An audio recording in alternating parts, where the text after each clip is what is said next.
Hi everyone, my name is Victor Vorona. I'm a staff full-stack developer at Sonar. And today I want to share some lessons from an experiment we ran, building a complex application with AI assistance. Let me start with how my relationship with AI coding tools evolved, because I think many of you had a similar journey. In 2024, ChatGPT was cool. Great for explaining things, for exploring, for writing emails, but coding, not really. It felt like a toy. Early 2025, tools like Cursor and Windsurf started showing up. Interesting, but not game-changing. Copilot was a great autocomplete. But fundamentally, nothing changed about how we develop software. The second half of 2025, however, something shifted. Claude Code arrived. And it was like, oh my god, that is really cool. We are in a new era. And now, 2026. Let's talk about IDEs. Ask anyone a year ago, what is the most important tool for software development? The answer is clear. It's an IDE. It's where the code was produced. But not anymore. For me now, it's just a very heavy text viewer with integration with Git. I manually change around 1% of the code that's written. But with all this speed comes a problem that the whole industry is feeling. Gartner put it perfectly. AI-assisted development has created a critical review bottleneck, as engineering teams generate dramatically more new code without increasing code review capacity. So you're left with what feels like a false choice. Review everything and you become the bottleneck. The AI writes code in minutes and you spending hours reviewing it. The speed advantage, it's gone. Review nothing, and yes, you ship fast, but bugs pile up, vulnerabilities slip through, confidence collapses. So both options lose. And we tried something different. We were building an application completely with Claude Code, a desktop app that complements CLI agent tools such as Claude Code itself. It brings UI clarity to their power, adds tools to turn users into power users. This is not a simple app.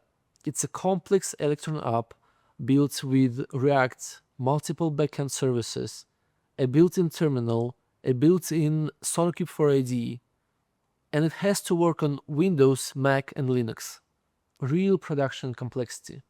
Think of it as an IDE where you focus on reviewing the code rather than writing it. We shipped extremely fast, but questions kept growing. Should we even review the code if it's working? If yes, how deeply? If no, where do you get the confidence that it won't blow up in production? At first, we were thinking only about speed, and it worked. Features shipped in hours instead of days. But the more complex the app became, the harder it was to ship without breaking things. More iterations to get a feature right, more time debugging what the AI wrote yesterday. And at some point, we realized something. The developer building the current feature is not the same developer who designed the component being changed. Every session, it's a different person. It sees your code base for the first time. It doesn't remember why something was built in a certain way. It doesn't remember what it did last time. So we stopped and we did a big refactoring, restructuring, rethinking the architecture from the ground up. And through that process, we learned something important about what actually makes AI system development work. The challenge became clear. How do we bring consistency to code produced by different person every single time? And from my experience, and that completely surprises me, the answer is not CodeMD. It's not skills, not better prompts, even though those obviously help. It's the code base itself. Here's what I mean. If you think of AI as a very talented developer who sees your code for the first time every session, and that's literally what's happening, then you start to understand how critical it is to give it guardrails to explore and understand your code base and find things easily. It's important. When you have humans in your team, they will learn the code base with time and they will adapt to the way you work. But think about how much time any new joiner in your team needs to understand how your code base works. And each new session with AI, it's like a new joiner. So here are the rules that worked for us. First, a readable architecture and file structure. Before AI, you structured your files so you could find things. You knew your code base. You had conventions inside the team. Now, the AI encounters it for the first time every time. The structure needs to be readable as a book. Second, strict size limits. We enforced a rule: no file over 500 lines. And this actually came for a SonarQube rule. We just didn't ignore it. We didn't say, hey, 600 is not that worse than 500. No, we just applied it. And the difference in the AI output was noticeable. Third, absolute consistency. If one component is built in one way and another is built in a completely different way, the AI will struggle to understand the patterns. In our case, one of the problems that we had, we were using React query in one place and direct fetches for other places. When the patterns are inconsistent, the AI will pick the wrong one. When they're consistent, it follows them naturally. Now, we built our app from scratch, and we still had to refactor it in the middle.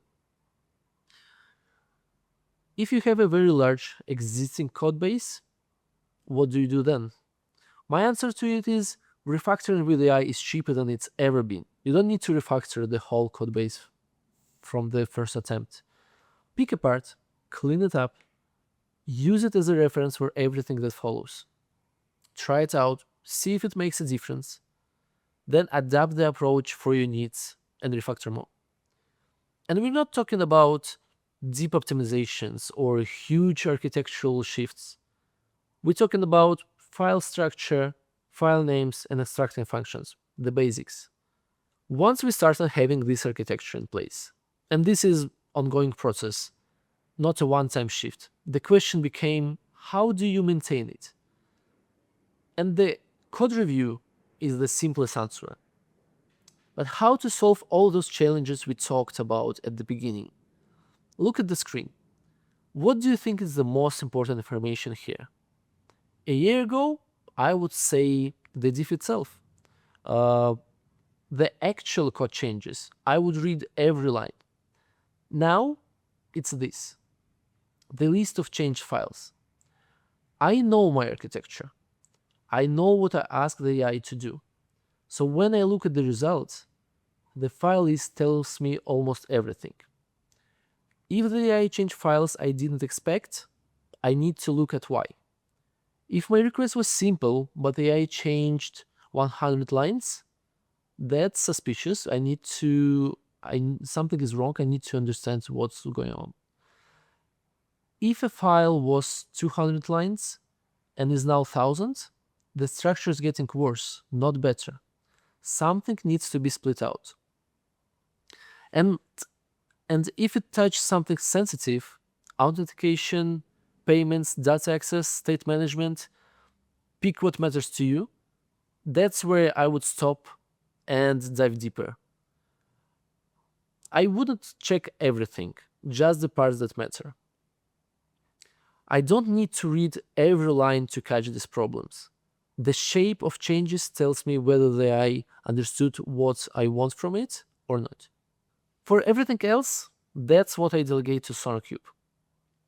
Duplication, missing coverage, code smells, I have a safety net.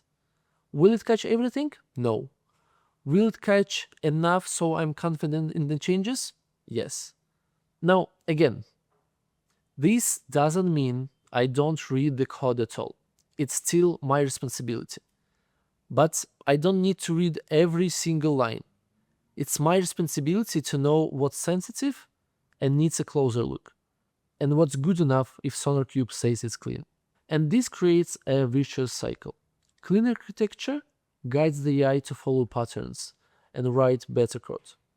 SonarQube catches what slips through. You review decisions, not details. You ship with confidence at speed. And because the codebase stays clean, the AI continues writing good code. Speed and confidence aren't in tension. With the right setup, they live together. I want to leave you with 3 things you can think about starting Monday. First, look at your code differently. What if you saw your code base for the first time every single day? How easy is it to navigate? How obvious is it where each piece of the application belongs? Second, the LLM is not your junior developer. Stop thinking of it that way. It's a new, very talented person every time you start a session. It doesn't remember your conventions from yesterday. Your codebase has to teach them. 3. Code quality is not optional. You might think AI will figure it out anyway. From my experience, it's a delusion. The quality of AI-generated code depends directly on the quality of your existing codebase and every single change applied to it. And with better quality, you have better results. Thank you.